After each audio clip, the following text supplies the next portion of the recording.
केंद्र शासनाच्या निर्देशानुसार राज्यात 21व्या पशुगणनेस सोमवार 25 नोव्हेंबर 2024 पासून प्रारंभ झालाय। त्यानुसार नाशिक जिल्ह्यातही पशुगणना सुरू झाली। जिल्ह्यात शहरासाठी 165 व ग्रामीण भागात 384 प्रगणक मोबाईल ॲपद्वारे सर्वेक्षण करणार आहेत। पशुपालक व नागरिक यांनी आपल्याकडे आलेल्या प्रगणास योग्य माहिती देऊन सहकार्य करावे असे आवाहन जिल्हा पशुसंवर्धन उपायुक्त डॉक्टर प्रशांत धर्माधिकारी यांनी प्रसिद्धी पत्रकान्वये केले। पशुगणनेचे काम करणाऱ्या प्रगणकांवर पर्यवेक्षणासाठी शहरी भागात 25 व ग्रामीण भागात 86 पर्यवेक्षकांची नियुक्ती करण्यात आली। पुढील 5 ते 6 महिन्यांपर्यंत हे सर्वेक्षण होणार आहे।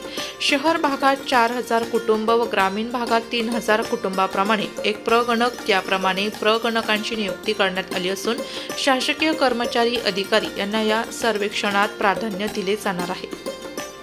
प्रत्येक घरी जाऊन विकसित मोबाईल ॲपच्या माध्यमातून प्रगणक पशुगणना करणार आहे। याबाबत प्रगणक व पर्यवेक्षक यांना ॲपची माहिती देण्यात आली। या मोबाईल ॲपमध्ये प्राण्यांच्या 219 प्रकारच्या पशुधनांच्या जातींची गणना होणार असून भटक्या कुत्र्यांचीही गणना याद्वारे केली जाणार आहे। ॲपमध्ये प्राण्यांची वर्गवारी, जात संदर्भातील छायाचित्रांसह माहिती उपलब्ध आहे। दूध डेअरी, मटण व चिकन विक्रीच्या दुकानांसह सर्वेक्षण होणार आहे। 2019 मध्ये झालेल्या 20व्या पशुगणनेनुसार जिल्ह्यात 11 लाखांवर गायी, म्हशी, 8,23,000 शेळी व मेंढ्या आणि 13,15,785 कोंबड्यांची नोंद करण्यात आली आहे। नाशिक लोकशाही न्यूज ब्युरो रिपोर्ट, नाशिक।